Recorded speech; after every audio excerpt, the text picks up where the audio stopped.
Começamos esta sessão alertando de que a mesma será gravada e que estão a autorizar a captação, tratamento e divulgação da imagem própria durante o evento, exclusivamente através dos canais de comunicação institucional da Agência Portuguesa do Ambiente, nos termos definidos na sua política de privacidade. Se não concordar com estes termos, poderá desligar a sua câmara ou abandonar a sessão, encontrando-se, pois, ao abrigo do Regulamento Geral sobre a Proteção de Dados, RGPD.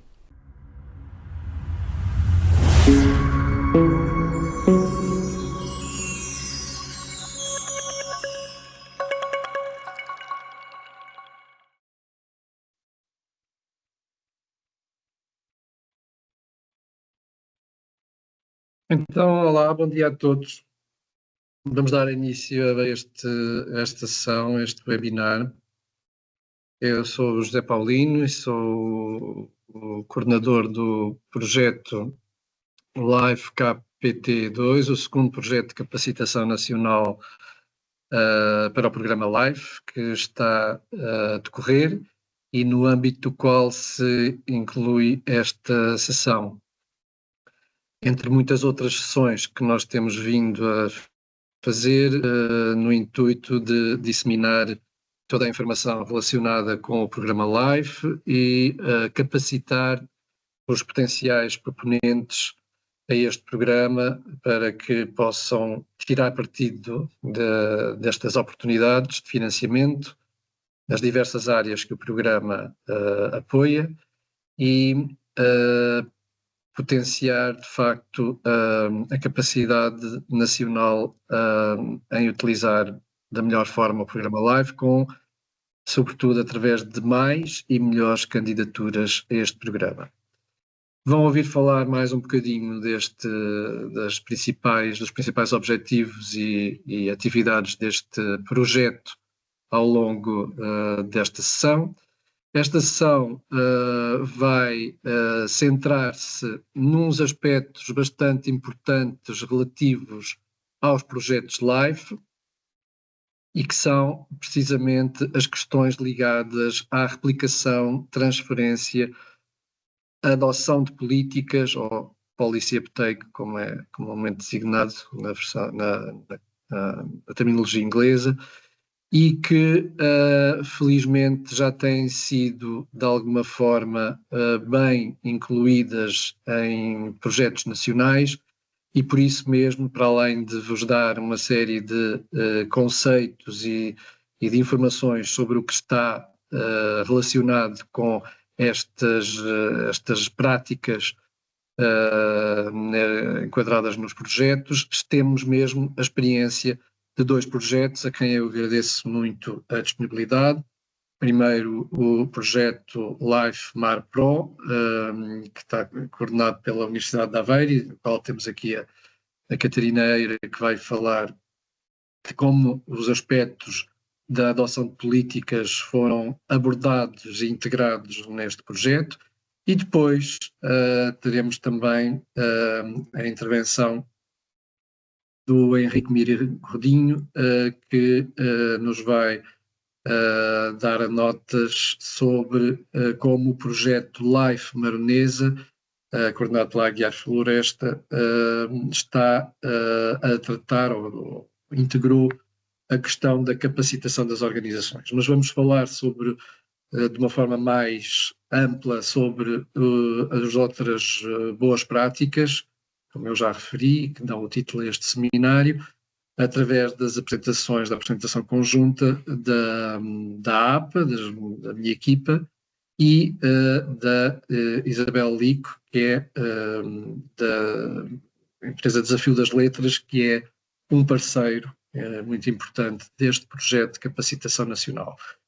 Eu não me vou alongar mais e vamos ter a oportunidade também de interagir convosco, de ouvir as vossas questões, as vossas sugestões, tudo aquilo que se vos oferecer depois das apresentações, porque o intuito destes webinars é precisamente a participação ativa de quem assiste e não propriamente estarem só a ouvir e a receber informação. O objetivo é, de facto, termos algum espaço para discussão, para tirarem todas as dúvidas e para perceberem como estes aspectos são importantes na integração dos projetos live e incluindo, inclusive, nas próprias candidaturas que vão fazer ao programa live. E deixo então o espaço agora para começarmos com as primeiras apresentações e vou passar de imediato a palavra à minha equipa e à Isabel Lico. Bom seminário, bom webinar para todos e espero que seja de vosso agrado. Muito obrigado.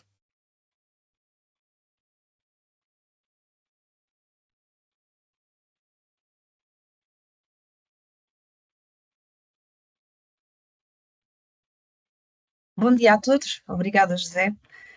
Eu sou Ana Ferreira, sou um dos elementos da equipa deste projeto, o LifeCap PT2.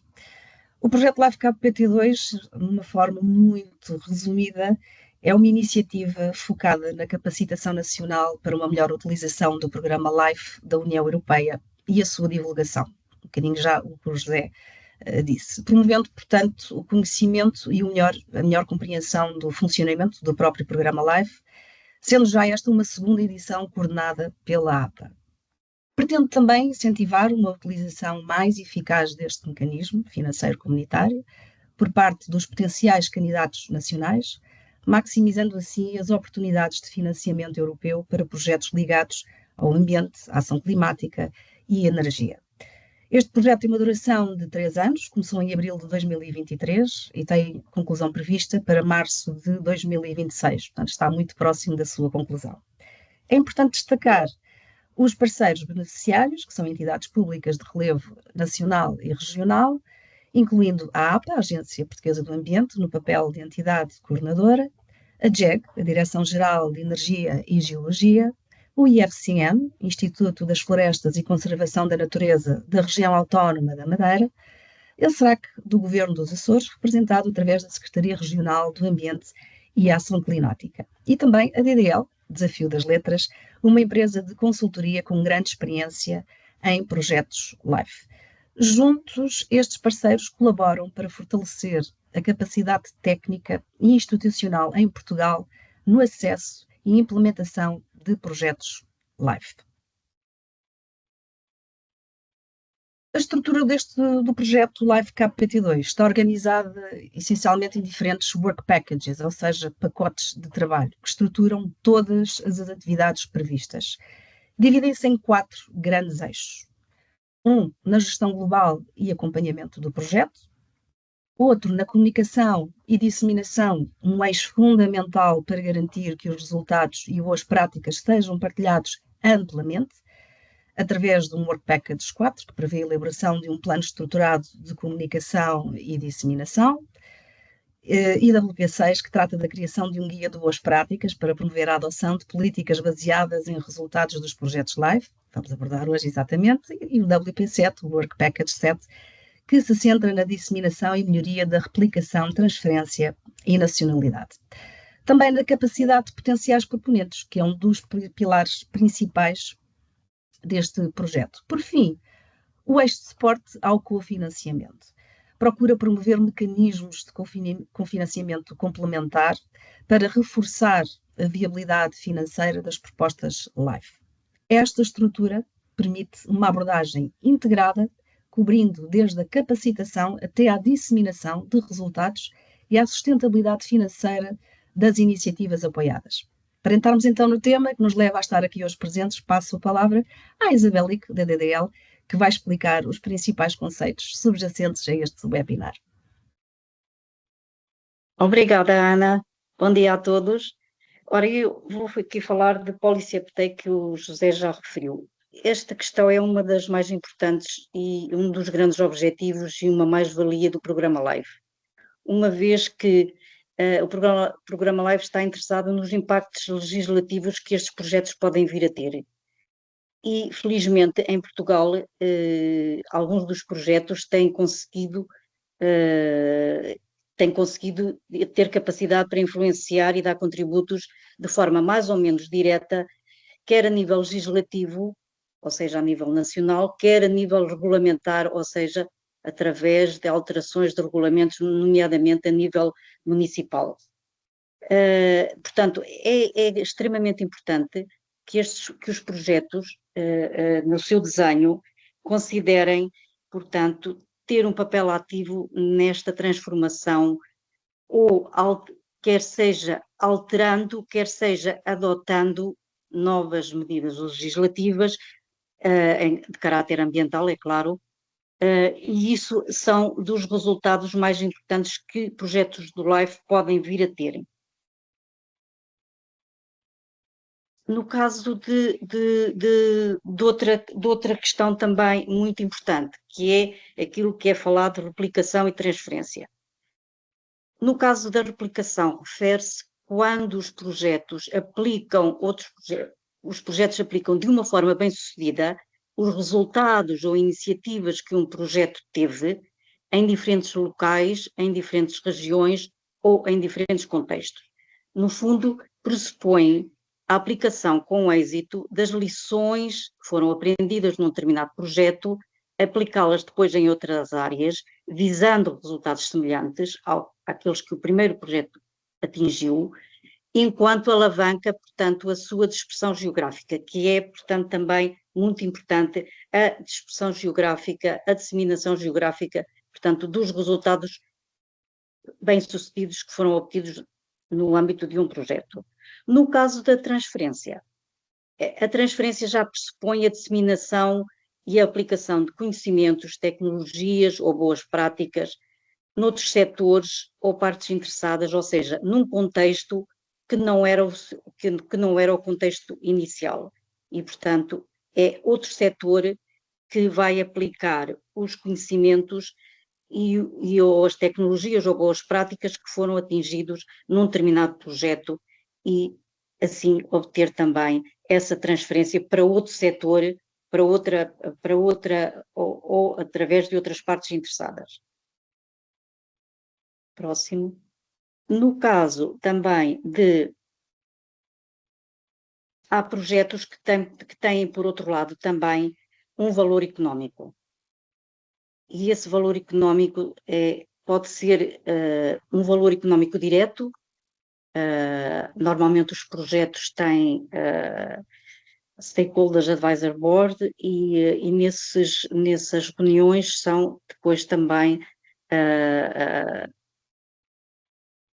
alavancados, portanto, esses resultados que os projetos tiveram a nível do valor económico. E há projetos próximos do mercado, que quer dizer que há projetos que têm tido resultados diretos de aumento de receitas ou então diminuição dos custos de produção, ou seja, dos processos produtivos, e isso já é um valor económico direto, ou então os chamados valores económico indireto, pode ser por reconhecimento de características diferenciadoras, como seja, portanto, equipas com talento, haver capacidade de inovação, de capacidade disruptiva, ou seja, ter ideias mais inovadoras, ideias que choquem ou que venham quebrar o status quo, que tenham ideias proativas e são valores económicos que são reconhecidos indiretamente por exemplo, esses Stakeholder Advisor Board. Há ainda também uma outra questão muito importante e que tem bastante importância, nomeadamente até em Portugal, ou seja, o caso da capacitação de organizações. Na verdade, o programa LIFE contribui também pelo facto de ter determinados modelos de gestão e exigir que depois as organizações se adaptem a essas exigências. Não é o caso de grandes organizações ou de organizações já estabelecidas e que têm já a sua estrutura bem definida. No caso de pequenas organizações ou até de organizações médias, nomeadamente de ONGs, essa capacitação pode estar associada ao reforço dos modelos de gestão interna.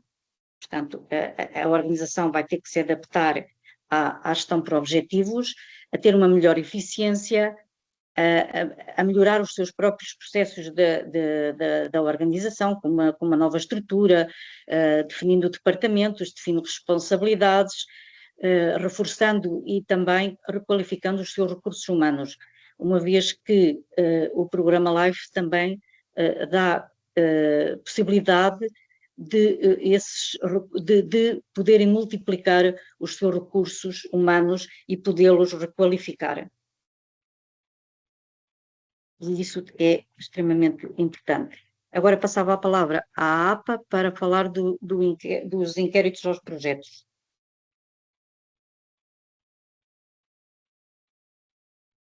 Portanto, em relação aos inquéritos, em termos de metodologia, desenvolvemos então um processo estruturado de recolha e análise de informação com base em inquéritos a projetos nacionais já com 2 edições realizadas, abrangendo um universo de 48 projetos inquiridos, aprovados desde 2014. Através também de análise dos relatórios finais desses projetos e entrevistas aos monitores da Elman, a Elmanai, um consórcio de empresas que trabalha para a Cineia e que acompanha tecnicamente os projetos em Portugal. A partir deste levantamento, são identificados casos de boas práticas que depois são aprofundados por meio de entrevistas aos coordenadores dos projetos identificados. Para além dos casos de boas práticas de policy uptake e replicação e transferência, como já falou a Isabel, foram detectados ao longo de todo este processo mais 2 outras práticas, o valor económico e a capacitação das organizações, que a Isabel já explicou, contribuindo assim para o reforço do impacto dos projetos LIFE no território nacional e o seu alinhamento com políticas públicas. Este slide mostra como os casos de boas práticas identificados são partilhados e valorizados, ou seja, a estratégia de disseminação destas boas práticas é feita através de 2 formatos principais. Através do webinar anual, que é uma sessão online realizada uma vez por ano, aberta ao público interessado para partilhar os resultados, experiências e boas práticas dos projetos LIFE em Portugal, sendo que a primeira sessão decorreu no dia 6 de novembro do ano passado, e clicando no link conseguem aceder a toda a informação da mesma, e a segunda, que está a acontecer hoje, dia 25 de julho. E através também do Guia de Boas Práticas, que é um guia digital, composto por fichas específicas por projeto, com os casos de boas práticas identificados ao longo de todo o trabalho. É um guia que serve como recurso técnico e estratégico para outras entidades interessadas em replicar ou adaptar estas soluções. No conteúdo do guia, o que é que encontramos? A identificação e síntese de práticas utilizadas por projetos anteriores, exemplos de boas práticas em projetos portugueses, recomendações dos coordenadores de projetos no âmbito dos inquéritos e as fichas de projeto. O objetivo destas ações é reforçar a transferência de conhecimento, promover o impacto, novamente, dos projetos LIFE para além do seu período de execução e contribuir para o alinhamento com políticas públicas e estratégias nacionais. Vamos então analisar os resultados dos inquéritos referidos, passando agora a palavra à minha colega Inês Vente. Muito obrigada. Então vou agora abordar brevemente os resultados. Como a minha colega Ana referiu, foram 2 inquéritos, os resultados foram condensados, o total foi de 21 respostas e vamos falar um pouco daquilo que se retira de mais interessante dos referidos inquéritos. Para começar, e em relação à replicação e transferência, identificou-se que todos os projetos a incluíram de alguma forma no seu ciclo de vida. Isto quer por tê-la concretizado, quer por tê-la previsto. Isto acontece porque, de facto, todos os projetos que responderam ao nosso inquérito indicaram que previram que iria ocorrer replicação ou transferência das soluções que desenvolveram. A maioria dos projetos que respondeu ainda estava em curso, mas de entre as respostas houve projetos terminados, alguns dos quais indicaram que, de facto, se concretizou a replicação prevista. A estes projetos perguntámos como é que ela se concretizou, no fundo, que tipo de soluções desenvolvidas foram replicadas. Elas foram desde mitigação de obstáculos à continuidade fluvial até a replicação de medidas de gestão sustentável de pesca de algumas espécies ou mesmo de ações de conservação de habitats específicos. Em todos estes casos, os projetos indicaram que a replicação teve efeito a uma escala regional ou local, e é interessante notar que também indicaram que começou ainda durante a execução do projeto. Já em relação ao Policy Uptake, verificámos nos inquéritos uma situação diferente. Nem todos os projetos o incluíram em algum momento do seu ciclo de vida. Isto deve-se principalmente ao facto de nem todos os projetos preverem que tenham a capacidade de contribuir para esta adoção de políticas públicas. Aqueles que indicaram que o incluíram, perguntámos, portanto, se estava previsto na sua candidatura. Curiosamente, houve projetos que preveram e o concretizaram, mas também ocorreu o caso de não estar de todo previsto, mas acabar por acontecer Policy Uptake.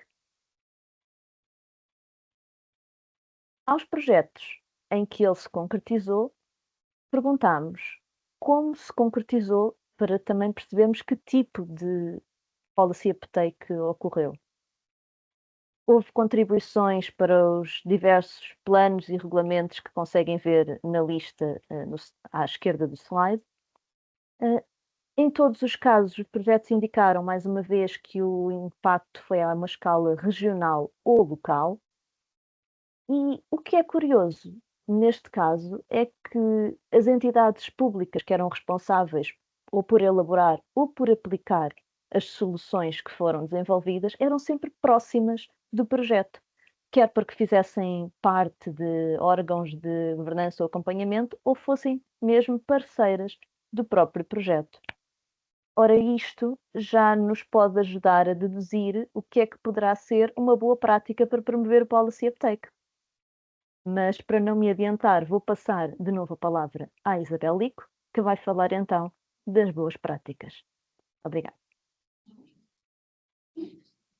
Olá de novo, e a falar então das boas práticas, que no fundo são questões que decorrem, como as minhas colegas já referiram, das fichas que foram precedidas de entrevistas aos responsáveis dos projetos e que no fundo são aspectos que eles salientaram como mais importantes para terem conseguido atingir os fins pretendidos.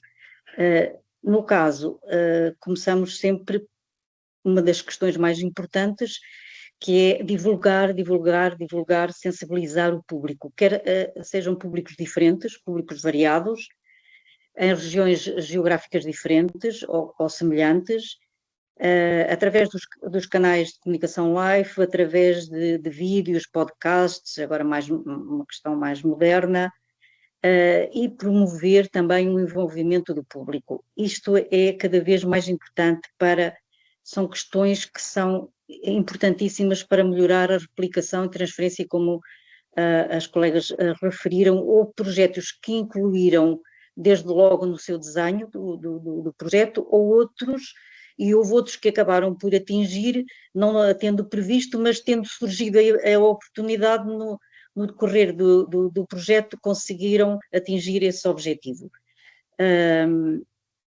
Os projetos devem sempre, primeiro, avaliar o potencial que a própria ideia que têm ser passível de replicação ou transferência.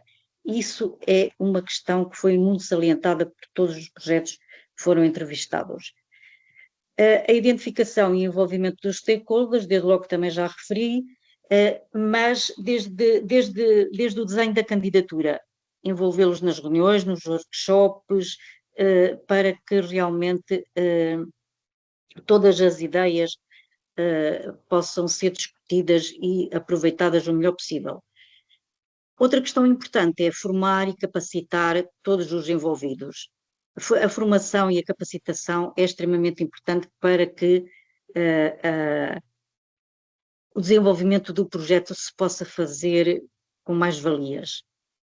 Depois, publicar, é claro, todo esse trabalho, todo esse esforço que foi feito pelos projetos, publicar também guias de boas práticas.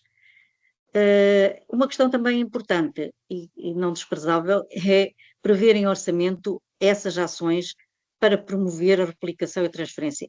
Também alocar financiamento no orçamento para essas questões, para que o projeto se possa desenvolver nessa direção. Depois, os projetos deram também outras sugestões para melhorar a replicação e a transferência, e como julgo que a Inês também salientou, a colaboração com as entidades nacionais e internacionais experientes é extremamente importante.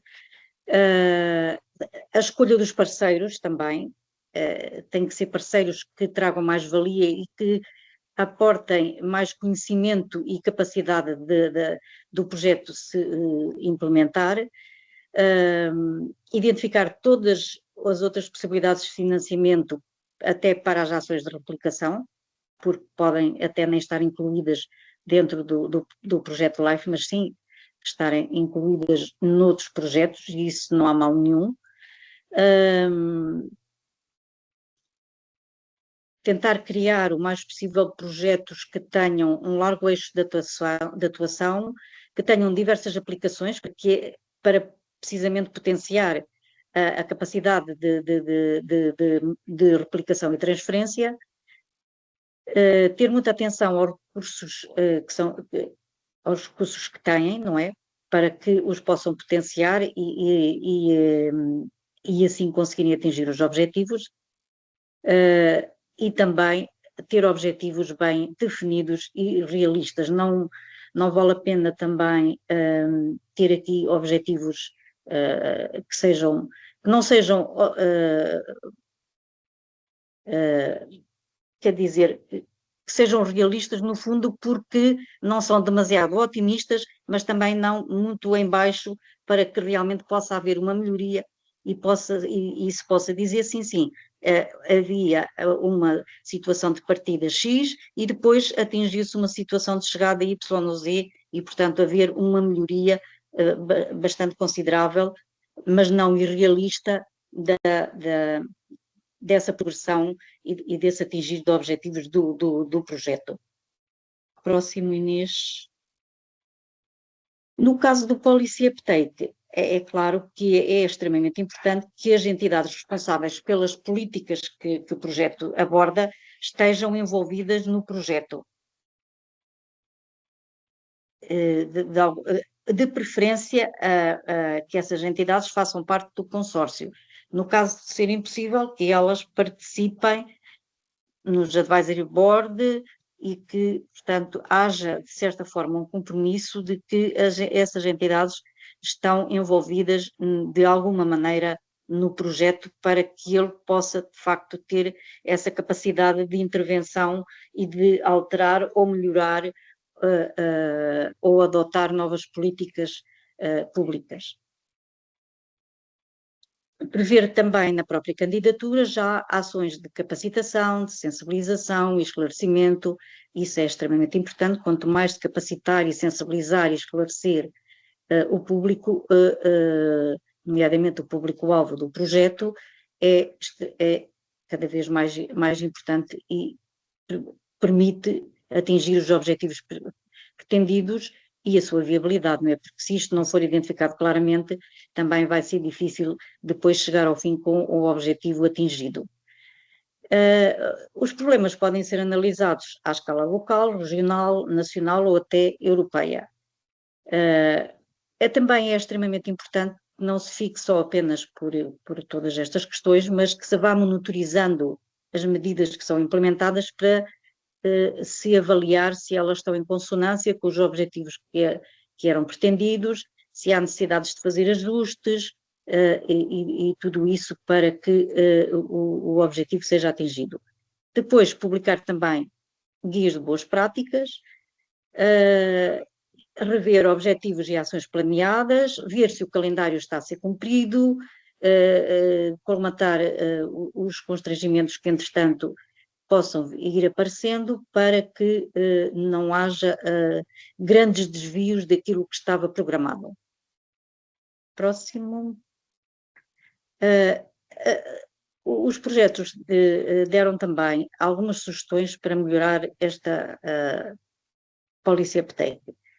É importante que também, uma vez que os processos administrativos e legislativos são bastante demorados e existem também casos em que há consulta pública e outras questões, portanto, e no nosso caso também alterações governamentais, etc., portanto, prever uma margem para essa tramitação, prever uma margem bastante confortável para que não haja depois atrasos irremediáveis ou que não possam ser cumpridos dentro do horizonte temporal do projeto. Prever também a adoção de políticas a diferentes escalas, se puder ser, não é? Ou uma escala nacional, ou até uma escala regional, ou supramunicipal, aquilo que entenderem como mais relevante. E, se necessário, não hesitem também a recorrer à consultadoria jurídica, porque, se for necessário, acho que é preferível e que possam fazer com isso um bom trabalho do que não estar a poupar esse dinheiro e não atingirem os objetivos. Incluir, claro, no consórcio as entidades com as competências técnicas relevantes e que digam respeito à matéria que querem abordar no projeto e usar metodologias participativas, ou seja, chamar o maior número possível de pessoas para participar nesse processo de forma a o leque ser cada vez mais amplo e, portanto, a discussão também ser mais produtiva e mais frutífera. Próximo. No caso do valor económico e capacitação de organizações, foi também dado estas sugestões para melhorar essa capacidade dos projetos de poderem atingir valor económico ou capacitar as organizações. No caso do valor económico, interessa assegurar a sustentabilidade do modelo de negócio, não é? Através da aplicação de princípios de economia circular, tendo como base uma lógica de eficiência e otimização dos recursos. Ter objetivos bem definidos, não é? E ter ideias claras e pontos de partida bem amadurecidos para o empreendedorismo. Fazer também guias de boas práticas ou guias de consumo sustentável, ter um modelo de consumo baseado numa cadeia de fornecimento racionalizada, que não tenha desperdício, quer de recursos naturais ou energéticos, ter muito cuidado na seleção e capacitação dos parceiros. Esta questão dos parceiros é sempre muito importante. Pode não parecer à partida, mas, na verdade, a seleção dos parceiros é extremamente importante, porque basta, ter a infelicidade de poder escolher um parceiro não tão indicado e poder o projeto vir a ter problemas e causar ali alguns constrangimentos no desenvolvimento do projeto. E depois ter uma gestão profissionalizada do projeto com o reforço e qualificação dos recursos humanos que estão afetos a esse projeto. Próximo. Ainda nesta questão, nunca é demais lembrar que se deve acautelar as questões políticas e administrativas junto das autoridades competentes e que tenham relevância para o objeto de estudo. Não esquecer que deve existir uma coerência entre objetivos e resultados, e, portanto, uma gestão por objetivos e adaptativa. Normalmente, depois, todos estes projetos têm uma abordagem multissetorial e pluridisciplinar, porque é impossível que só um setor possa ser abordado e, portanto, é também uma mais-valia haver esta abordagem pluridisciplinar e multissetorial. não esquecer da monitorização regular para ver se tudo está nos eixos e se não é necessário fazer ajustes ou alterações. Tudo isto tem uma base científica e, portanto, a sistematização da informação já vai ajudar também a fazer a monitorização e a base científica e ter também um maior envolvimento dos intervenientes desde a fase de desenho do projeto e ao longo da implementação do projeto. O envolvimento de todos os stakeholders é sempre muito importante e isso é que enriquece o desenvolvimento dos projetos e as ideias e a discussão que nasce, portanto, dessa troca de ideias. Próximo. Agora, pronto, não é da minha lavra, mas sim passo a palavra às colegas da APA para falarem então do guia de boas práticas que já está publicado. Obrigada. Obrigada, Isabel. Portanto, estas sugestões que aqui ouviram constam no guia de boas práticas que já referimos. Deixamos aqui o link para a primeira edição, que está disponível em português e inglês e que tem as boas práticas identificadas, aqui indicadas a preto. Será atualizado ao longo do tempo, onde vamos incluir as outras boas práticas que aqui estão a verde. Convidamos a ler este guia, claro, mas também a aproveitar este evento para ouvir 2 dos projetos que nele estão identificados. Deixamos aqui por fim os nossos contactos, alguns links úteis e inclusivamente links de 2 podcasts da série Live Portugal que falam precisamente sobre as boas práticas que convidamos a ouvir e partilhar se ainda não tiverem já feito. Muito obrigada. Ok, obrigado a todas, a Inês, a Ana e a Isabel. Acho que foi deram um excelente mote para esta sessão. Eu peço aos participantes que agora guardem as questões para o final, algumas dúvidas que tenham acerca de tudo aquilo que vos foi apresentado, algumas situações que queiram clarificar. Vamos ter um espaço de debate no final, até porque algumas das questões podem vir a ser respondidas precisamente com as apresentações dos 2 projetos que convidámos e que gentilmente aceitaram participar neste webinar, uma vez que da teoria vamos passar então à prática. Portanto, depois de todos estes conceitos e todas estas situações que foram aqui elencadas pelas anteriores apresentadoras, vamos ter então 2 casos concretos e assim poderão também tirar partido destas 2 experiências para perceber como é que estas questões são efetivamente tratadas em sede de projeto. Antes de passar a palavra, realce de facto a importância de irem ao guia, portanto, verem o guia, que já está publicado, onde estão espelhadas estas questões nas fichas que foram produzidas através dos inquéritos que fizemos aos projetos sobre estas questões. Como também foi referido, o guia está em permanente atualização. E para além do guia, não se esqueçam de seguir sempre os nossos canais informativos, tanto o nosso site dedicado, que está bem identificado no portal da APA, como a seguirem, convidamos mesmo a seguirem e a ouvirem o nosso conjunto de podcasts, que vos vai dar muitas perspectivas diferentes sobre toda a abrangência do programa Live.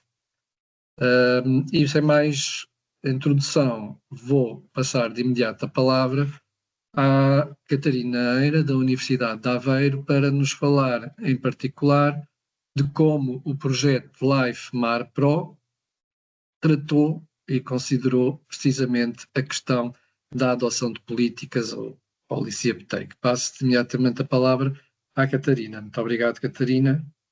O palco é seu.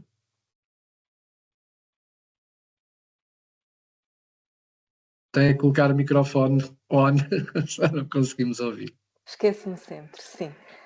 Pronto, começo por agradecer a introdução e por agradecer também o convite deste projeto LIFE de capacitação e das entidades que estão envolvidas na organização, na coordenação do projeto e na organização deste evento. Eu vou então, para falar do projeto que fui coordenadora já há alguns anos atrás, vou passar a partilhar aqui a minha apresentação. E peço que me digam se estão a ver a apresentação. Sim.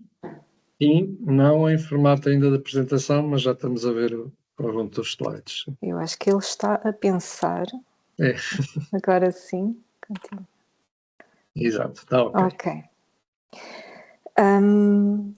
Portanto, este era o projeto Life Mar Pro, que, conforme aqui já se pode ver que foi um projeto que decorreu entre 2011 e 2017. Pensem que este era um projeto previsto para decorrer entre 2011 e 2015, portanto um projeto com a extensão de 5 anos, mas depois teve que haver pedidos de extensão, que eu já vou falar mais adiante sobre isso. Só para enquadrar qual foi o âmbito deste projeto, na realidade o maior objetivo ou a maior necessidade que levou a que este projeto fosse levado à candidatura foi que Portugal tinha grandes deficiências a nível da Rede Natura 2000 em meio marinho. E então fizemos esta candidatura para tentar várias coisas, mas principalmente que se conseguisse estender as áreas de SICs e de CPEs para o meio marinho. E neste âmbito demos bastante importância, no caso das aves, à pardela balear, que é a ave marinha com o estatuto de conservação mais preocupante. E no caso dos mamíferos marinhos, demos mais importância tanto ao boto como ao roaz, que são as espécies do anexo 2 da Diretiva Habitats e que obrigam ou dão primazia a que cada Estado-membro seleciona áreas para a proteção destas espécies. Portanto, no caso dos mamíferos marinhos, tínhamos o boto e o roaz como espécies principais às quais íamos dedicar mais atenção. Dentro destas espécies do boto e do roaz, tínhamos ainda a particularidade do caso do boto, que é uma população de mamífero marinho que existe em Portugal e Espanha, na parte atlântica, e cuja conservação estava já na altura num estado bastante preocupante e que infelizmente continua num estado que nos traz bastante preocupados a nível de conservação.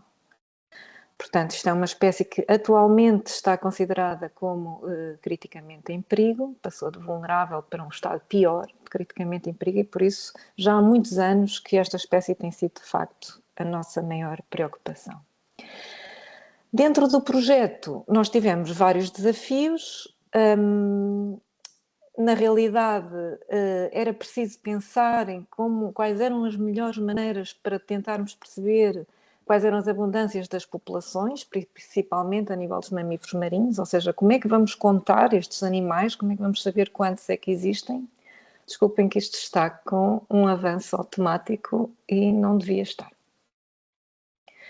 Portanto, o desafio principal foi como é que vamos saber quantos animais destas populações é que existem, o que é que se passa com a mortalidade tão elevada que estava a afetar estas espécies, e como é que vamos caracterizar esta mortalidade e como é que vamos fazer com que o público tenha mais interesse e que exista uma maior consciencialização sobre a situação destas espécies. Então, durante o projeto tivemos vários objetivos, mas os mais práticos, digamos assim, os mais aplicados em termos de medidas concretas, foi de facto desenvolver manuais de boas práticas para as pescas, que estavam identificadas como uma das principais causas de morte destas espécies, através da captura acidental. Como é que se iriam aplicar as medidas de mitigação para tentar diminuir esse efeito da mortalidade, e como é que iríamos melhorar a rede de arrojamentos para que pudéssemos dar resposta a várias necessidades de Portugal, depois perante até requisitos da União Europeia a nível de reporte. Portanto, realmente um dos principais desafios do projeto foi tentar perceber como é que íamos estimar as populações para percebermos em que zonas do país, portanto, em que zonas marinhas da costa portuguesa existiriam as maiores populações, e utilizámos, para conseguirmos ter uma visão de toda a costa portuguesa, utilizámos censos de avião que foram aplicados durante 5 anos seguidos ao longo de toda a costa. Só para vocês verem, mostra aqui uma diferença entre o que é uma espécie muito pouco abundante, ou seja, a espécie de boto, que é realmente a mais preocupante em termos de estatuto de conservação. Vejam os pontos de observação, isto é de um censo que fizemos agora mais recentemente, em 2023, em comparação com o golfinho comum, que é uma espécie muito mais abundante e que realmente já é detectada em muitos... Estou a ter alguns problemas no som? Acho que sou eu. Portanto, este método da utilização dos censos de avião permite-nos a detecção das várias espécies de uma maneira homogénea, standardizada, que permite depois o tratamento estatístico num curto espaço de tempo. Portanto, nós conseguimos fazer voos até uma determinada distância da costa em poucos dias, desde que hajam boas condições climatéricas e de mar. E foi assim que nós estimamos as abundâncias para depois definir onde é que poderiam ser propostas as zonas que poderiam vir a ser SICs para a proteção destas duas espécies que vos falava do anexo 2. Portanto, chegando mais ou menos ao que nós tínhamos previsto como fim do projeto, nós tínhamos proposto 4 áreas como SICs, que era o sítio Maceda Praia da Vieira e o alargamento da costa sudoeste, cá em baixo, que depois foram aprovados, também já vou falar mais sobre isto, mas também propusemos ali aquela zona que é a costa de Setúbal e o alargamento do estuário do Sado, mas estas zonas não foram aprovadas finalmente, mas já falarei mais sobre este assunto. Mostro-vos também alguns dos workshops que nós realizamos, abertos ao público em geral e que tiveram centenas de pessoas como participantes, numa tentativa de discutir os resultados do projeto com a comunidade em geral e com os stakeholders envolvidos. Portanto, este foi um dos mais importantes, e depois este já para discutir a parte dos planos de gestão que também foram propostos no seguimento. Então, em termos de policy uptake, realmente, como eu vos tinha dito há bocado, uma das espécies foco do projeto no campo das aves marinhas era a pardela balear, e foram aprovadas estas 4 áreas, 2 novas áreas e 2 extensões, ainda em 2015. Portanto, isto foi logo um dos objetivos cumpridos, ainda dentro da extensão normal do projeto, em 2015, e como resposta aos requisitos da Diretiva das Aves. A maior problemática foi, de facto, associada à definição dos SICs para cetáceos, isto já como uma resposta à diretiva Habitats. Foi se calhar o maior objetivo cumprido do projeto, este documento legal que saiu com a aprovação do sítio Macedo da Praia da Vieira, que é de facto a zona que concentra a maior quantidade de indivíduos da população de Boto, como vos mostrei há bocado naquele mapa que tinha as bolinhas muito concentradas aqui nesta zona do país. E, portanto, vejam que este documento legal saiu apenas em 2019.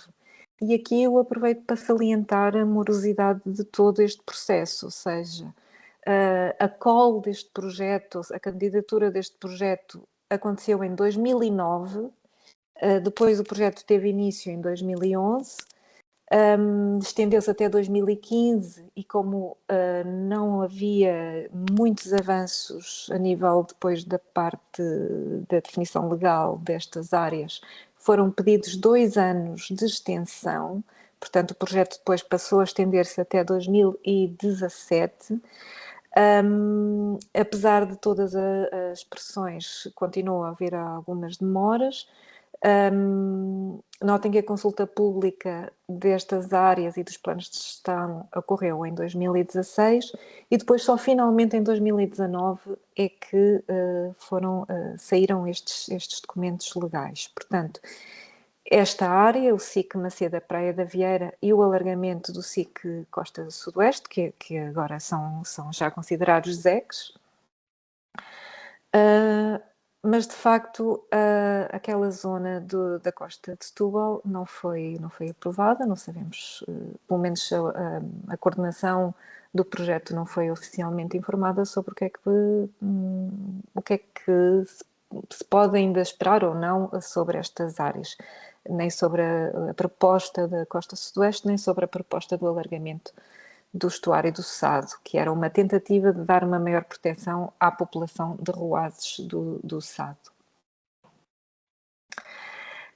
Ainda como demonstração de boas práticas e até de replicação das ações do projeto, eu saliento todas as melhorias, todo o trabalho que foi feito ao nível da rede de arrojamentos, em que foi possível melhorar tanto a nível de recursos humanos como a nível de equipamentos, uma série de procedimentos que foram testados e melhorados durante o projeto e que ainda hoje são utilizados. Muito trabalho que é feito hoje em dia em Portugal continental com os arrojamentos de cetáceos principalmente, teve por base todas as melhorias que foram possíveis durante o projeto Mar Pro. Foi possível também algum avanço no processo legislativo mais dedicado à arte chávega, numa tentativa também de minimizar a captura acidental de cetáceos. E também aproveito para salientar esta parte de formação e de ligação e de colaboração com as várias entidades que ao longo destes anos todos participaram tanto no projeto Mar Pro como ainda hoje continuam a colaborar com a parte, principalmente com a parte dos arrojamentos, tanto de animais vivos como de animais que arrojam já mortos, e muito destas colaborações e deste treino que ficou veio já desde essa altura em que o projeto estava a vigorar. Sobre a parte dos arrojamentos, eu aproveito ainda para vos mostrar o trabalho que ainda hoje beneficia de todo o treino e de toda a experiência que tivemos durante o Mar Pro, a nível de capacidade de reporte de alguns dados de Portugal como Estado-membro, tanto para a Comissão Europeia como para outros acordos internacionais. Portanto, Portugal deve fornecer dados sobre os níveis de captura acidental e muitas vezes são os dados dos arrojamentos, ou seja, através da determinação da causa de morte, destes animais são estes dados que contribuem para que Portugal possa reportar para todas essas entidades externas.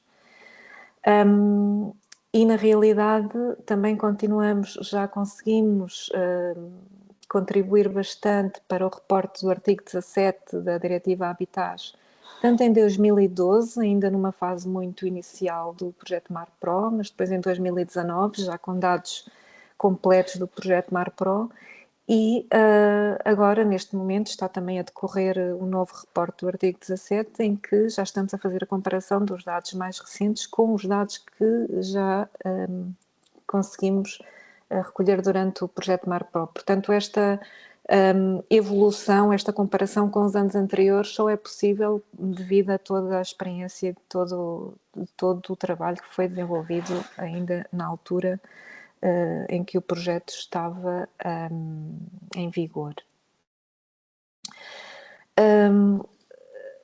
Muito do que nós sabemos hoje em dia sobre mitigação de captura acidental nas pescas foi de facto conseguido com informação que conseguimos recolher entre todas as entidades da parceria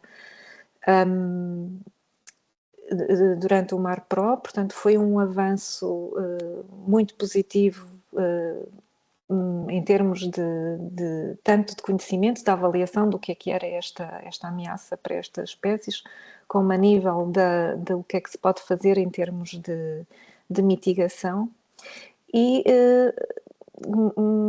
uma das coisas que nós podemos salientar ainda como replicação e como coisas que continuam a acontecer e a ser utilizadas hoje em dia, e temos que ver que já estamos em 2025, isto foi um projeto que tinha o seu tempo normal entre 2011 e 2015, portanto 10 anos depois, todas as melhorias que foram postas em práticas naquela altura continuam a ser utilizadas e a evoluírem cada vez mais hoje em dia, principalmente ao nível da reabilitação, tanto de aves como de mamíferos marinhos, e conseguimos com tudo isto, já desde essa altura, uma consciencialização e uma melhoria vamos ter um aumento da literacia dos oceanos, pelo menos no que se refere à proteção destas espécies que eram alvo do projeto, muito importante, e tudo isso se deve ao trabalho que se iniciou e que foi possível fazer durante o projeto MarPro. Portanto, eu vou acabar por aqui. Penso que, como mensagens mais importantes a nível de policy uptake, sugiro que se tenha sempre em atenção que as entidades envolvidas sejam as mais corretas, ou seja, as entidades do Estado que podem realmente fazer este tipo de coisas a nível das políticas acontecer, portanto elas têm que ser integradas nas parcerias do projeto desde o início, mas também temos que dar o tempo necessário para que estas coisas que muitas vezes são muito demoradas, e temos que ter consciência que levam bastante tempo a acontecer. Portanto, obrigada pela vossa atenção e fico por aqui. Muito obrigada, Catarina. Foi um excelente exemplo de como é que um projeto pode abordar da melhor forma a temática da influência e da adoção das políticas públicas. É muito demonstrativo realmente dos desafios que se apresentam, mas também dos benefícios que traz. Nesta questão em particular da adoção de políticas, é verdade, e este projeto espalha bem, a questão dos tempos e dos timings. Sabemos que quando tratamos de políticas estamos sempre muito dependentes de inúmeras decisões e estamos completamente ao sabor dos ciclos políticos, como sabem, no nosso país também têm sido ultimamente curtos e que também não têm facilitado a própria produção legislativa, e este tipo de prática está muito dependente de facto dos ciclos políticos, mas não é de todo uma matéria onde não seja possível, de facto, um projeto de LIFE intervir, e este é um exemplo muito concreto disso. Por isso agradeço muito esta apresentação e vou de imediato passar a palavra para outro projeto, para o Henrique. O Henrique Mira Godinho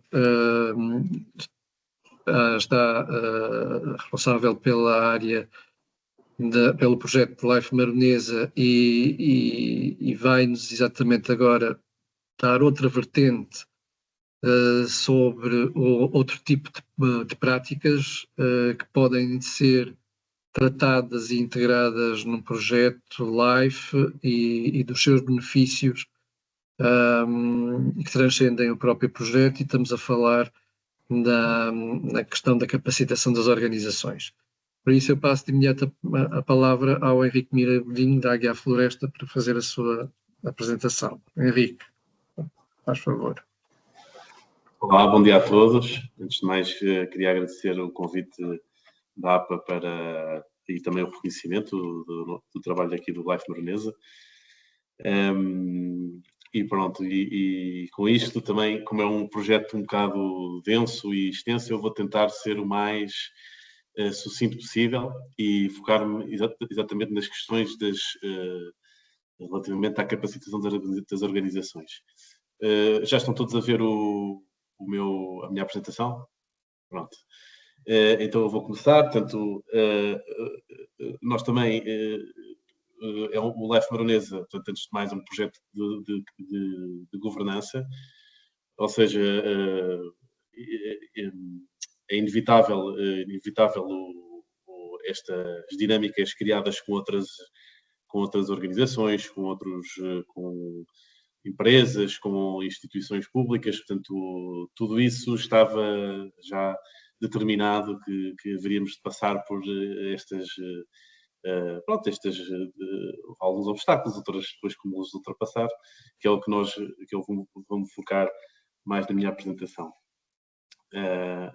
Pronto, vou só introduzir rapidamente o projeto. Portanto, é um projeto que o objetivo é ter boas práticas de mitigação e adaptação climáticas através da armazenação e sequestro de carbono, e o veículo, portanto, o vetor que nós usamos aqui na nossa realidade de Vila Pouca da Guiar, de Mondim de Basto, portanto, da Serra do Alvão.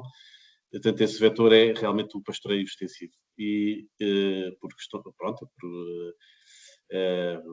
foi a vaca maronesa, porque também, por razões também culturais e sociais, pronto, não é? Foi aqui o veículo, é aqui a nossa peça, o nosso ponta de lança para aplicar estas medidas. Como eu estava a dizer, o projeto é de governança e uma das coisas que mais... Portanto, é um projeto que tem os seus planos operacionais, não é? Portanto, as intervenções nas terras comunitárias, porque o pastoreio extensivo de minifúndio, como todos sabem, aqui nas zonas de montanha, a base fundamental, portanto, são os territórios comunitários. Portanto, inevitavelmente, todas as pessoas, todos os compartes têm que aprovar e estar de acordo com as ações e as atividades que sejam implementadas no seu baldio. Então, já por aí, portanto, o projeto LIFE Maronesa, na sua organização do projeto, tem os baldios, portanto, envolvidos, os gestores dos baldios, que são os representantes das comunidades, envolvidos nas decisões do projeto. E depois também temos os criadores de gado, portanto, também é outra coisa que é uma vantagem, portanto, porque também permite a replicação, ou seja, incluir no projeto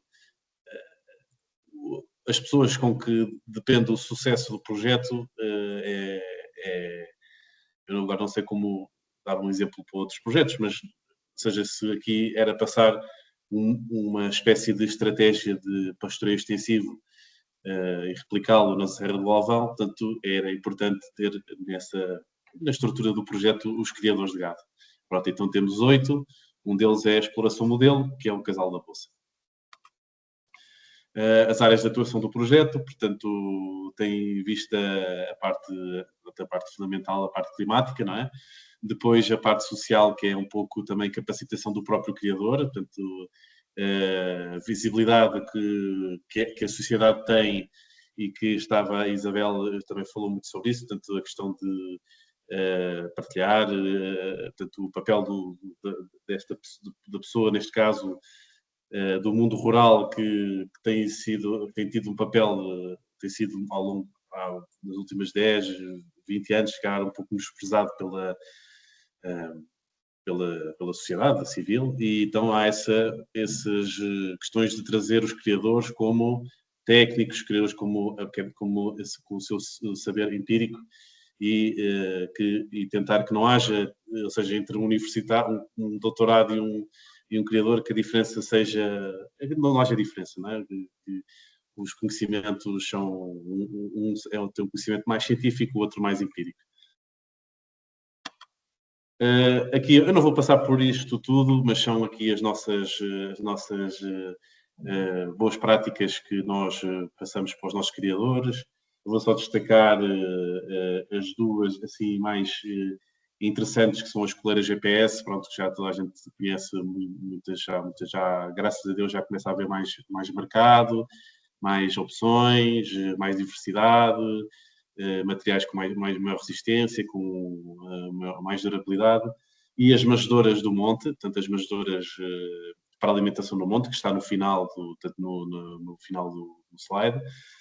São realmente aqui o que o pessoal gosta, os criadores são mais fãs, porque facilita muito o transporte do feno. Portanto, o feno aqui, os lameiros, é a peça fundamental para de uma exploração pecuária, ou seja, no fundo nós podemos andar a triturar, a fazer estas ações de trituração de matos e de fogo controlado para renovar as pastagens, mas o que vai determinar o encabeçamento do criador é sempre os lameiros, portanto é sempre as áreas privadas, é sempre o número de rolos que ele consegue tirar para alimentar os animais no inverno, nas alturas que mais precisa de suplemento. Portanto, isso é fundamental, e a manjedoura realmente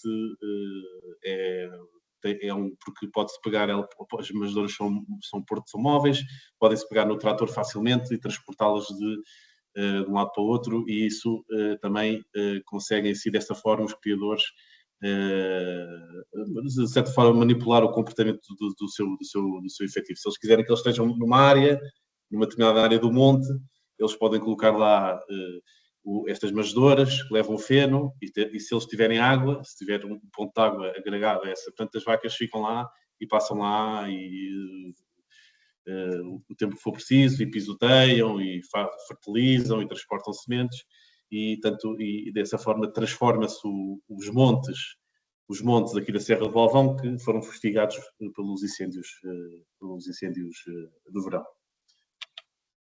Pronto, aqui a fertilização dos lameiros, aqui algumas coisas, alguns materiais de bastante interesse, como por exemplo as mangas de maneio, que também têm uma função bastante interessante, que é do bem-estar animal, ou seja, os animais passam pela manga para fazer as suas desparasitizações, as suas vacinações, e a manga está construída, portanto, para acalmar, portanto, está desenhada para acalmar os animais, e não há, e dessa forma também o criador, temos casos de criadores com 50 animais que, com o veterinário e com mais um ajudante, conseguem desparasitar e vacinar o seu efetivo numa manhã, por exemplo. Portanto, isto é de antes as vacas iam para os lameiros, ou iam assim para um sítio mais disperso, e depois eles tinham que andar atrás delas para apanhá-las, e assim, desta forma,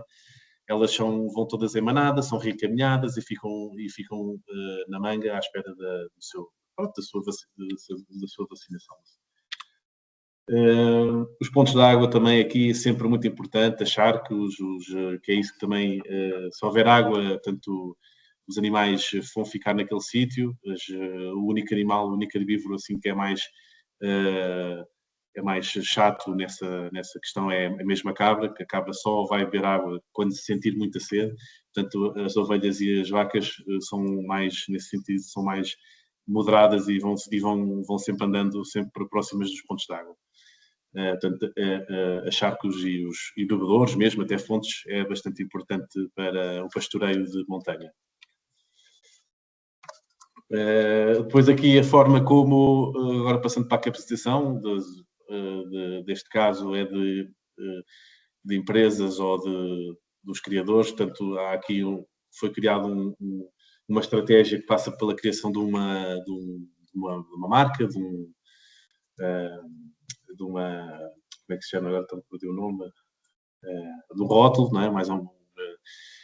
Não é uma certificação, há um caderno de encargos, não é? Mas não é uma coisa muito exaustiva, como, por exemplo, os cadernos de encargos das DOPs, das Denominações de Origem Protegida, e juntámos aqui, são critérios também de enquadramento das explorações que podem entrar outros, ou seja, hoje em dia a marca tem 2 critérios, que é o dos criadores e os pastores que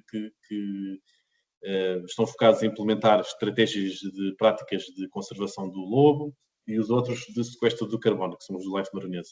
Pronto, e depois isto pode incluir critérios adaptáveis, que podem incluir gestão de habitats ou desenvolvimento rural, portanto, portanto, o que é importante sempre é transmitir toda a importância disto às pessoas. Portanto, e eu agora vou só aqui passar aqui por aqui outro slide que é importante, porque as pessoas acham que o Life Maronesa, portanto, tem aqui uma estratégia de comunicação, ou seja, ou seja, nós tivemos um plano de comunicação e é uma recomendação que que é o que nós damos nesse sentido de capacitação das organizações. Portanto, há um plano de comercialização, de comunicação. Aqui, como podem ver aqui, há definidos os públicos-alvos, os interesses de cada público, a importância desse público para o projeto e as ações que vamos dentro da nossa criatividade, vamos tentando desenvolver para chegar junto deles, não é? E depois criar metas e depois ir fazendo a monitorização desses resultados, que é o caso aqui, por exemplo, que é muito importante, e fazendo às vezes, sempre que aparece, mas acho que uma parte dos projetos live fazem isso, e depois perceber realmente voltando aqui ao quadro, se as métricas estão a ser cumpridas, depois podemos pensar se as ações que temos previstas que fazem sentido ou se não fazem sentido, e podemos dessa forma alterar e mudar a estratégia e adaptar, e justificando, porque muitas dessas coisas às vezes estão previstas no próprio Grant Agreement, mas às vezes aqui, pelo menos no LIFE, quando não conseguimos ir por um lado, tentamos ir por outro, e pronto, isso é tudo justificável. Portanto, o LIFE, se não for, não desvio do projeto, não é? Mas porque o objetivo é chegar a um público, mas se não for pelo o que estava previsto, se for por outra estratégia, portanto é perfeitamente justificável. Eu queria ver se me lembrava aqui de um exemplo concreto, mas por exemplo, os stakeholders, por exemplo, quando nós tínhamos previsto no projeto um determinado grupo de stakeholders, e os stakeholders mudaram, portanto, porque a uma determinada altura do projeto, passado 3 anos, os stakeholders que estavam definidos no início não havia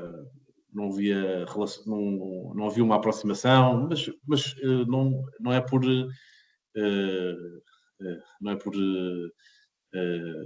culpa de alguém ou assim, mas não há uma dinâmica do projeto com estes stakeholders, então alterámos a nossa stakeholder board com projetos que estávamos sempre a desencontrar. Nós estávamos com projetos, com entidades, com organizações que estava sempre em vários assuntos que nos cruzávamos, em várias atividades que nos cruzávamos, então naturalmente também adaptámos a nossa stakeholder board para para incluir estas entidades que realmente têm interesse. E são ONGs, associações, pronto, e até outros municípios, por exemplo, que não os municípios do projeto. Pronto, depois aqui são as ações. O Life Maresa depois tem uma componente de comercialização e de valorização do modelo da marca muito forte, e isso passa por promoção da marca Clima Positivo, junto lá está, do público-alvo, que são os restaurantes, os chefes, operadores turísticos e os consumidores, não é? Portanto, e é dessa interação toda que também muitas de algumas recomendações que temos vêm dessa procura por trazer para o projeto essas entidades. Vou aqui passar, por exemplo, para a parte da comercialização. Destaco, por exemplo, aqui no canto superior esquerdo temos a visita de algumas escolas. Nós no início eu fartei-me de enviar e-mails para todas as escolas um e-mail, pronto, mais formal, mas realmente o que foi mais simples foi quando encontramos um professor que estava interessado e as coisas aí... ou seja, aqui o segredo, muitas vezes, por detrás da formalidade, também é encontrar dentro das instituições a pessoa que realmente tem interesse em colaborar e que pode também fazer dentro da sua organização, dentro da sua empresa, etc., pode fazer essa pressão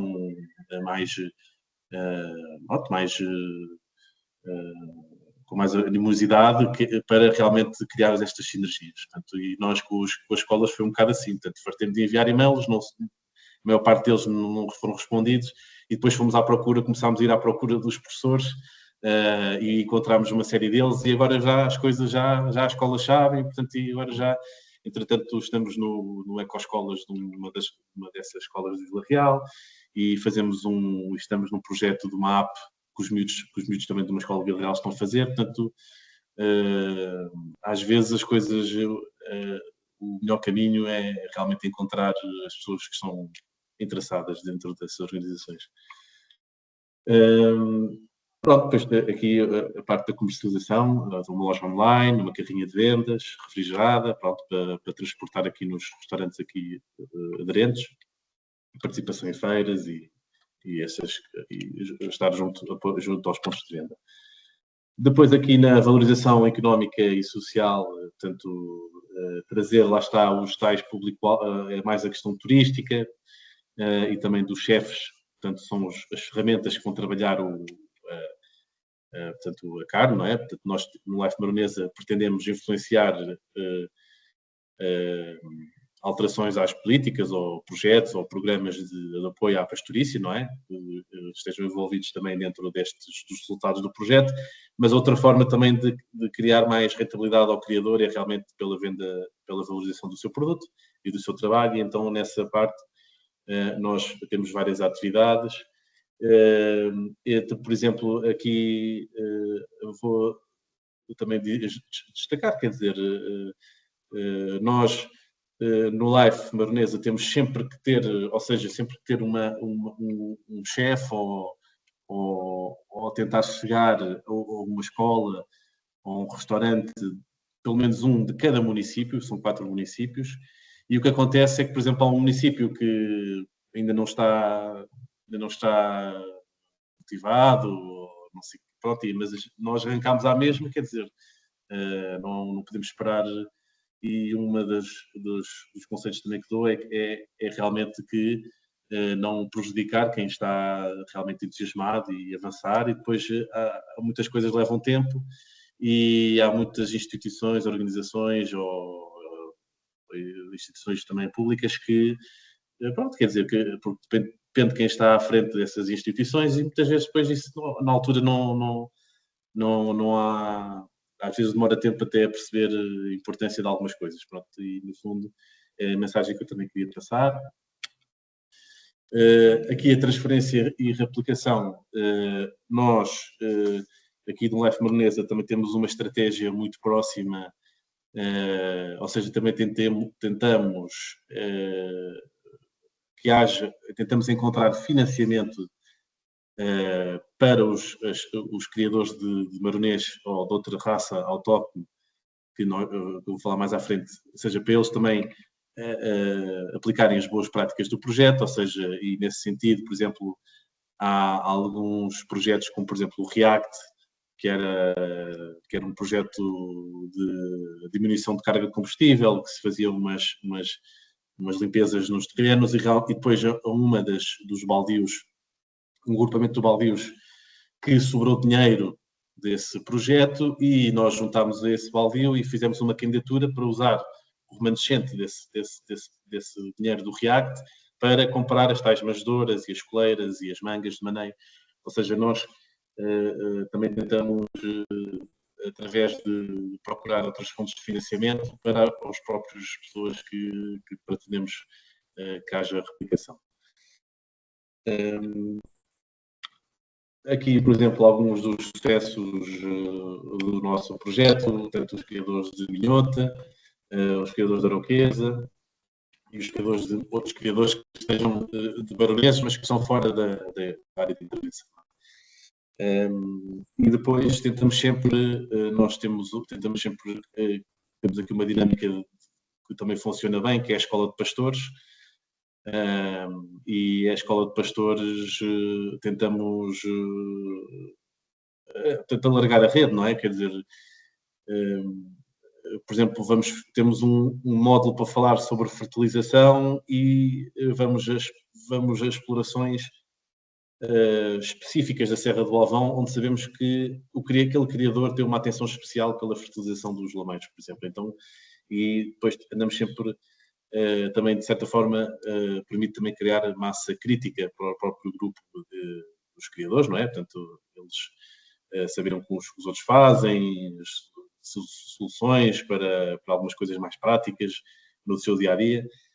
Mas essa dinâmica da Escola de Pastores também é muito interessante e nisto falamos uma escola de guias da natureza, uma escola de agricultores, escola de... Pronto, isso depois... Ou seja, agora está com muito sucesso, há muitas atividades de cidadania, de ciência cidadã, perdão, e esta questão de fazer estas escolas, estas atividades mais pedagógicas e trazer também o público também de fora, também é importante. Isso também é outra coisa que eu queria também falar sobre isso, que era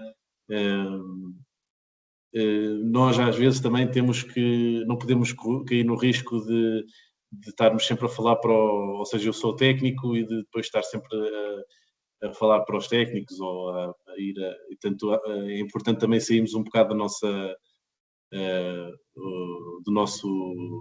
zona de conforto e realmente o Life Maronesa é um desafio nesse sentido porque temos que trazer grupos de consumidores para visitar o projeto, ou seja, grupos de desportivos, grupos de guitarra, grupos de culturais, de música, e portanto e falar para essas pessoas, não é? Portanto, explicar a essas pessoas o que é o sequestro de carbono, o que é o armazenamento do carbono, o que é o papel dos herbívoros, pronto, e isso é um desafio bastante interessante. Pronto, eu estou aqui já a passar aqui a parte da monitorização, para chegar depois à parte da monitorização que me interessa também, aqui para dar como exemplo. Portanto, temos a parte mais científica, da biomassa e de recolha de amostras de solo. Aqui as nossas 12 parcelas pareadas para a monitorização dos resultados da implementação do projeto. Depois temos a parte económica também da rentabilidade do modelo extensivo. Isto é importante, ou seja, o que nós propomos aqui é realmente, antigamente as pessoas tinham 10 vacas no máximo, os casais, mesmo as famílias, ou assim, as famílias com um bocado mais de terra tinham no máximo 20 vacas. Agora o que o que nós estamos, a transformação que estamos a ver é que os criadores, o número de criadores está a crescer, mas o número de animais não está a crescer. E isso é porque os novos criadores, os jovens, com estas ferramentas, é-lhes permitido ter um efetivo muito maior, ou seja, um criador conseguir manejar 40 vacas com estes materiais todos. Portanto, só para também recalçar essa questão. E aqui eu não queria chegar, nós temos também a questão da mudança comportamental muito assente neste nosso projeto, porque tentar fazer inquéritos e entrevistas, mas realmente uma ferramenta que recomendo e que nos deu bastante, e que é bastante interessante, é os grupos focais, ou seja, criámos aqui reuniões todas anuais, nos quatro baldios, reuniões que envolvem realmente os criadores,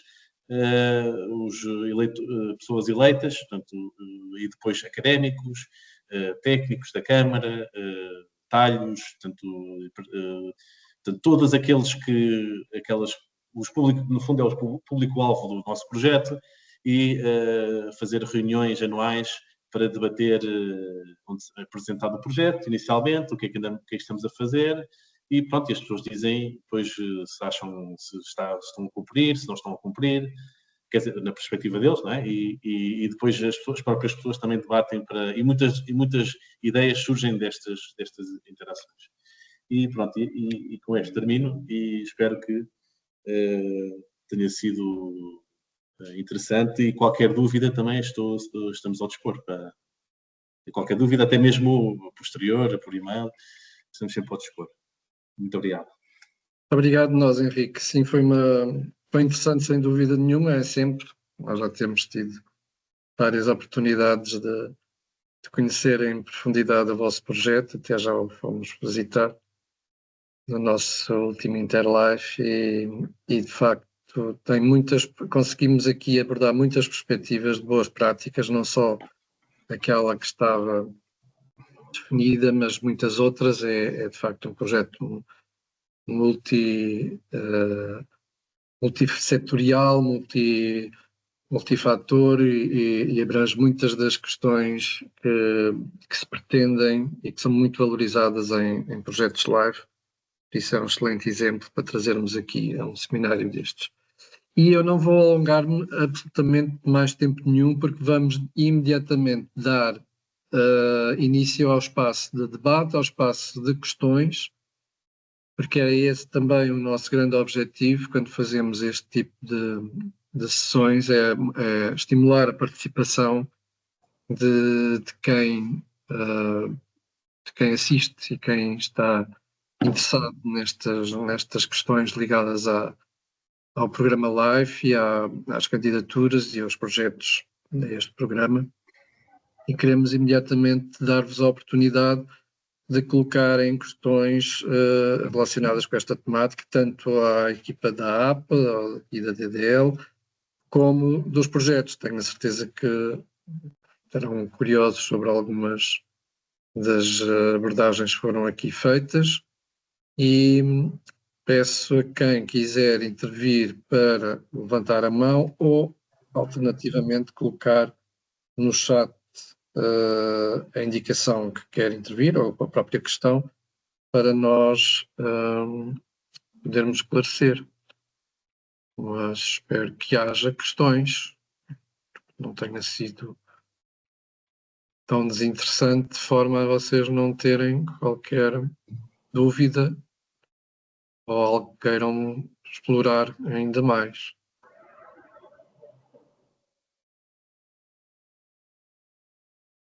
Não sei se é só vergonha, já temos aqui finalmente. A questão é sempre quem é que começa, mas temos aqui o José Conde, que eu peço para se identificar e colocar a questão. José Conde e o Alexandre Silva, peço desculpa. Estão sem microfone, só podemos ouvir a questão se ligarem o microfone. Não estamos a ouvir, não estamos a ouvir. Agora sim. Não estamos a ouvir.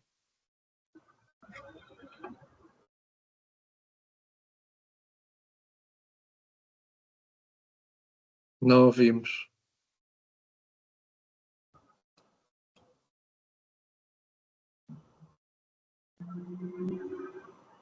Se calhar era melhor escreverem.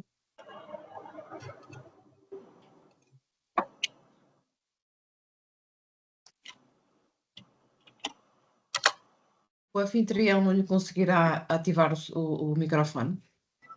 O microfone está ativo, mas não conseguimos ouvi-los.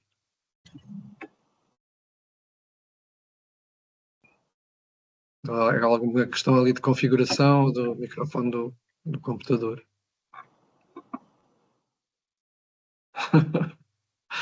Enquanto eles tentam resolver o problema técnico, se calhar dávamos a palavra a mais alguém queira colocar questões, esclarecer alguma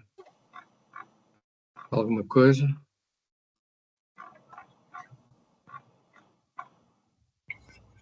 Eu já tenho ali um especialista, mas estão aqui a sugerir que saiam e voltem a entrar, às vezes resolve, mas vejo, estão a tentar resolver. Entretanto, não há mais nenhuma questão para podermos continuar o debate.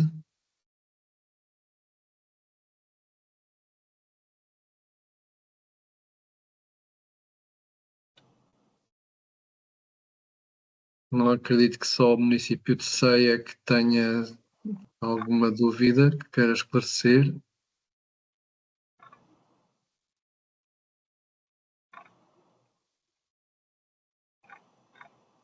Não é uma questão, há de ser outra.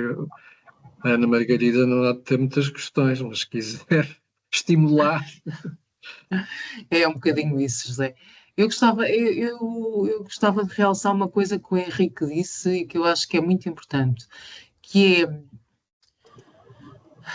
o esforço de tentar perceber quem são os nossos interlocutores. Porque, por vezes, as organizações têm alguma dimensão, estão assoberbadas com uma série de coisas e, portanto, o facto da ausência de resposta não é necessariamente falta de interesse. Simplesmente nós ainda não identificamos quem é a pessoa certa para... É o campeão, como em alguns fóruns usam, que é aquela pessoa que vai alavancar todo o processo, ok? E isso muitas vezes, lá está, pode ser uma coisa que tentando falar, ou seja, tentar ir por canais, se calhar um bocadinho menos informais, porque lá está, temos obviamente que fazer as questões pela via formal, mas se calhar muitas vezes uma coisa que é importante é aproveitarmos as nossas redes de contactos, não é?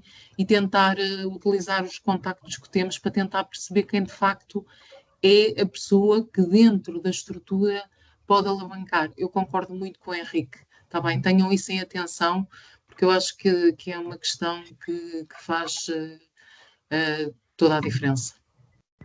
Bom, e já que estou com a palavra, quero dar os parabéns também à Catarina por todos os trabalhos que, quer dizer, o projeto já terminado há algum tempo, continuam a ter esse impacto. E isto é uma coisa que é muito importante no live e, portanto, para quem esteja a começar, vejam, ponham os olhos nestes projetos e percebam o quanto isto vos permitir um bocadinho além daquilo que são as vossas atividades diárias, não é? E pronto, era um bocadinho isso também para dar um bocadinho de... Temos a Tânia. Ok, eu penso que o José Conde e o Alexandre continuam sem se conseguir fazer ouvir. José, mas podem tenta só desligar. escrever a mensagem. Então, como eu já disse há pouco, há aqui uma sugestão de saírem e voltarem a entrar, que às vezes isso resolve o problema. Por isso, tentem fazer isso, ou então escrever a questão no chat de forma resumida, pelo menos para podermos tentar esclarecer-vos. Entretanto, temos aqui a Tânia Araújo, da Business for Nature, Business as Nature, peço desculpa. Tânia, tem que ligar também o seu microfone. Bom dia, bom dia. Eu estou aqui no carro, não sei se me conseguem ouvir bem. Sim, perfeitamente. Bem, ok.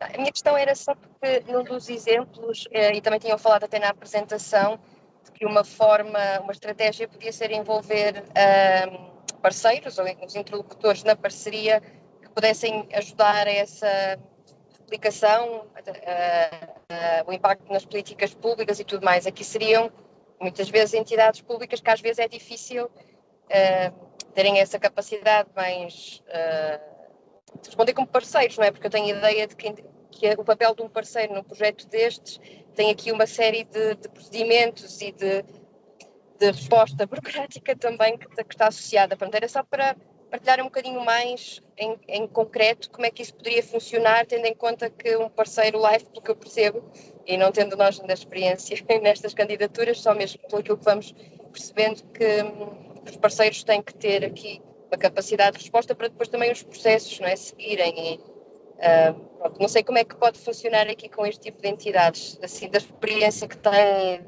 de exemplos que existam. Obrigado, Tânia. Não sei se alguém da equipa quer responder. Os seus próprios projetos também querem dar exatamente a sua... José, posso dar uma opinião? Posso dar uma opinião? Desculpa, Sim. Henrique, era o Henrique Não, que estava força, aqui a falar. Força. Não, é assim, há várias hipóteses de poder colmatar essa dificuldade. De facto, às vezes, as organizações públicas têm alguma dificuldade em participar, quer seja porque, como sendo parceiro, terá que ter também uma participação financeira. Mas essa participação financeira pode ser muito bem as despesas do pessoal que vão estar afetos a essa tarefa, por exemplo. Ou então, se de todo for impossível, porque agora também as entidades públicas já não têm que cumprir aquela regra estapafúrdia dos 2%, e, portanto, já será mais fácil fazer essa participação como parceiro.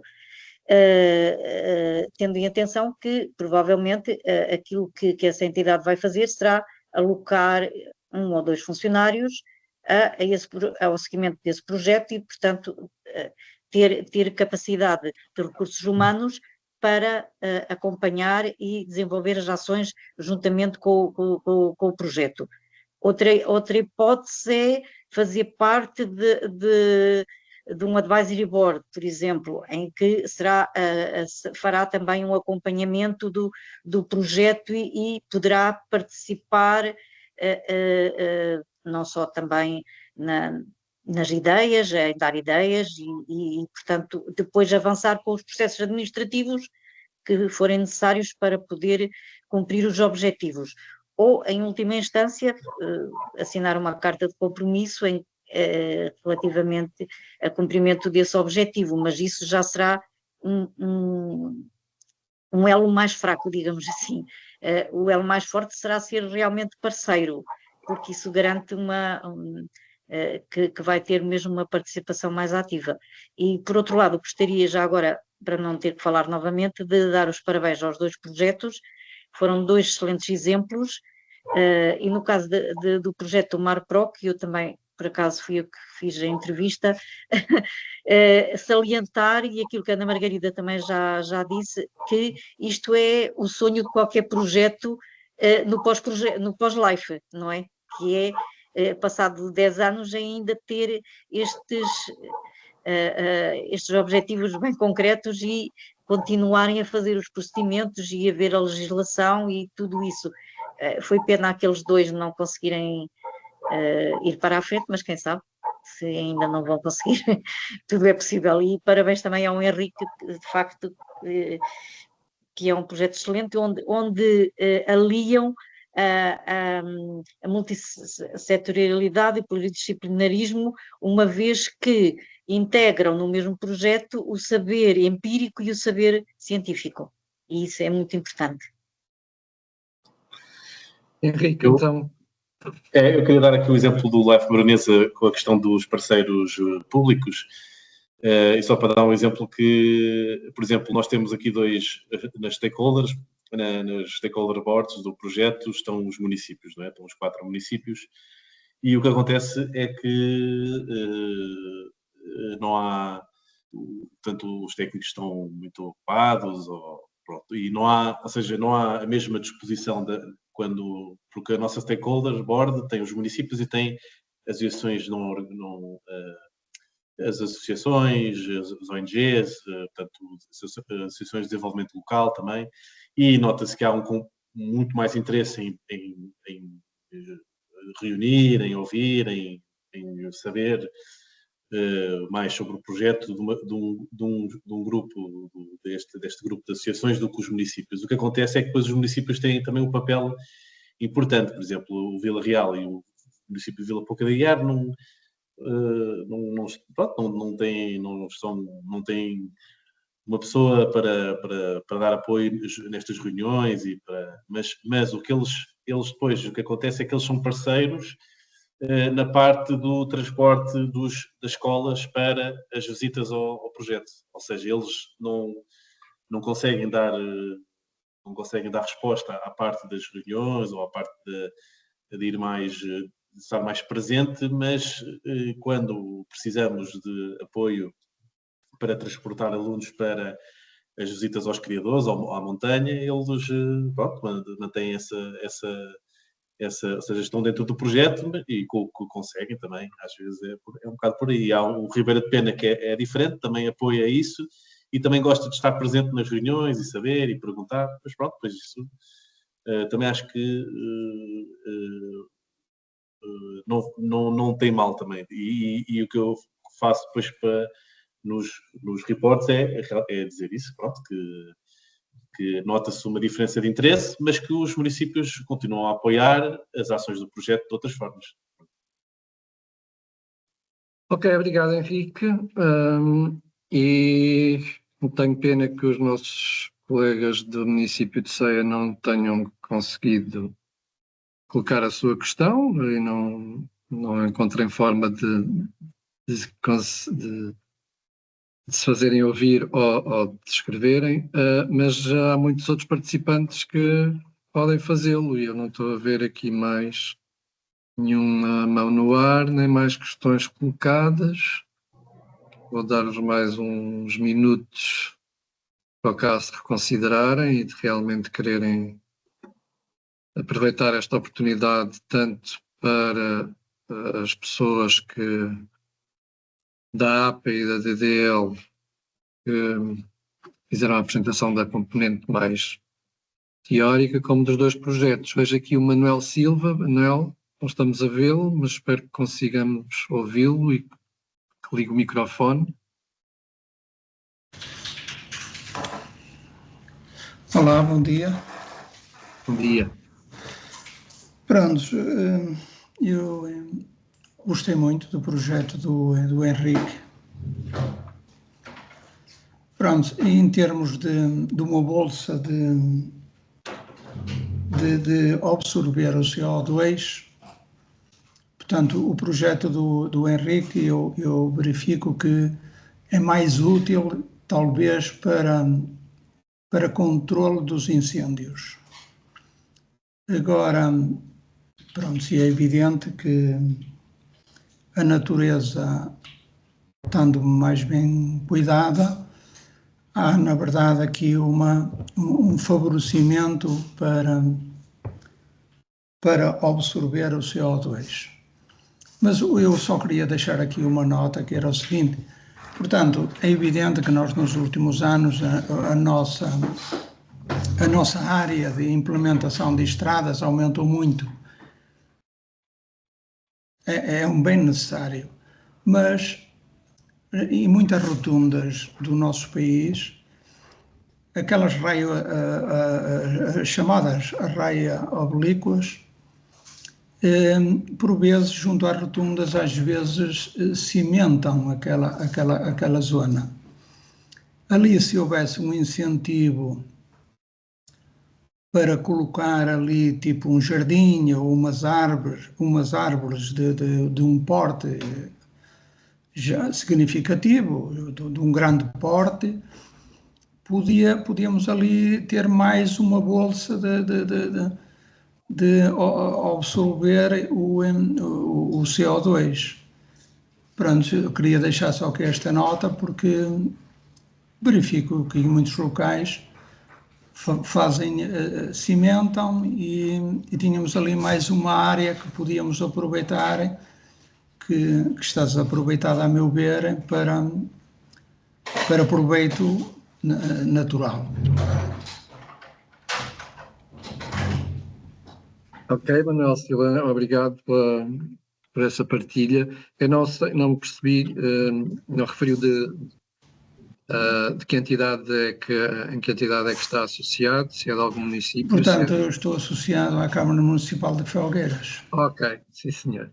Pronto, as câmaras têm uma responsabilidade muito grande nessa, uma vez que são as câmaras. Exato, é evidente, pronto, eu não estou a falar aqui por a nossa entidade, estou a falar a nível global, mas é uma coisa que eu verifico que podíamos ali aproveitar. É evidente que por vezes dá mais um pouco de trabalho porque mesmo que a árvore venha a absorver quase toda a energia solar, no pé das árvores vão crescer ervas e vai dar mais algum trabalho, mas era um aproveitamento útil, não só absorve o CO2, como baixa, pelo menos naquela zona, e isso, o grão a grão, mais uma pinga, contribui para o enchimento do oceano. E assim acabamos por ir fazendo pequenas melhorias, que num todo pode ser uma grande melhoria.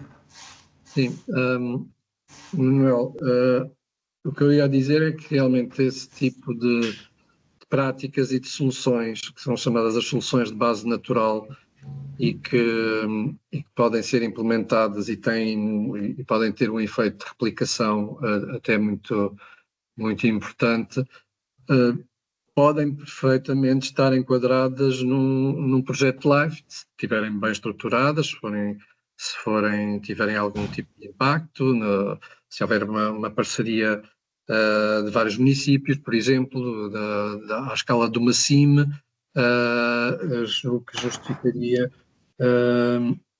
justificaria muito bem uma candidatura a um projeto LIFE, porque são esse tipo de soluções que têm enquadramento naquilo que o programa LIFE promove, designadamente na componente que neste caso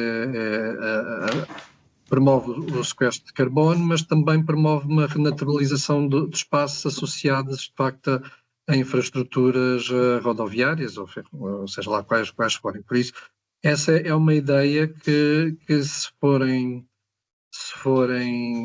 perceber onde é que ela se enquadra dentro das diversas tipologias de projetos LIFE, e se lá está encontrarem os parceiros certos, é uma ideia que, bem trabalhada, pode perfeitamente fazer parte de uma candidatura ao programa LIFE. Por isso fez-me bem partilhar essa preocupação em dar essa sugestão. Agora é preciso realmente falar mesmo ao nível do seu município e tentar envolver outros municípios, por exemplo, na construção dessa ideia para fazer parte de um projeto LIFE. Não sei se mais alguém quer dar alguma... Muito obrigado. Não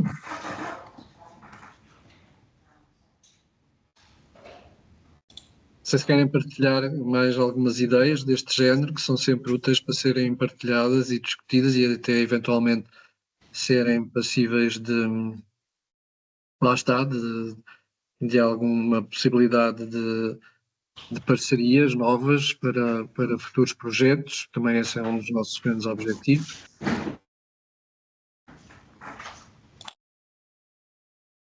Não se inibam de partilhar ideias e de colocar questões.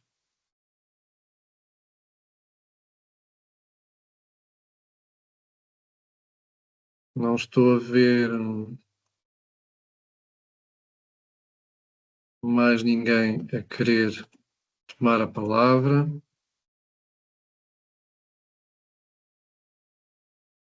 E sendo assim, como não podemos obrigá-los, julgo que já tivemos uma manhã bem preenchida aqui com uma série de ideias e de formas de como aproveitar os projetos LIFE para realmente levar à prática este tipo de soluções. Deixo então aqui as palavras de novo aos projetos que aceitaram participar nesta sessão e que foram extremamente importantes para dar corpo àquilo que são estes conceitos, de como estes projetos realmente podem ter um impacto extremamente positivo nas comunidades, para o país, e não só, e para a região, para o país, e mesmo a nível europeu, uma vez que foram aprovados precisamente por terem alinhamento com o que são os objetivos europeus em matéria de ambiente, de alterações climáticas, de natureza e conservação da natureza e biodiversidade. Portanto, foi muito gratificante para nós termos tanta gente interessada em mais uma ação de capacitação deste nosso projeto. E termino então agradecendo também à minha equipa, à Isabel Lico, todo o trabalho que fizeram para a realização deste evento. Vamos continuar a fazer eventos. O próximo ainda não está totalmente agendado, mas vai ser um evento que também vamos divulgar, dirigido a quem está a preparar candidaturas e que irá centrar-se na questão, que é sempre uma questão que causa diversas dúvidas e apreensões, que é a questão dos indicadores de projetos, os tradicionalmente chamados KPIs, os indicadores que têm que ser tidos em conta nas candidaturas para a monitorização dos projetos. Vamos dar-vos nota muito brevemente quando é que poderá ser realizado esse evento, mas será em breve, será ainda talvez no início de agosto. E estamos ao dispor sempre, nós, os nossos parceiros, os pontos de contacto nacionais, para vos dar todo o apoio que quiserem, todas as questões que tiverem, para efeitos de saberem como utilizar bem o programa LIFE, aproveitar as oportunidades de financiamento que este programa tem para todas as áreas que dizem respeito ao ambiente, às alterações climáticas, à transição para as energias limpas e, dentro do ambiente, também à conservação da natureza. Não deixem de pôr boas ideias em prática, façam boas parcerias e todos nós estamos aqui para vos apoiar. Obrigado pela participação e esperamos vê-los muito em breve nas nossas futuras ações deste projeto. Obrigado a todos. Até breve, então. Obrigado. Até breve. Obrigada, até breve. Bom fim de semana para todos. Bom fim de Bom fim de semana. semana. Obrigada.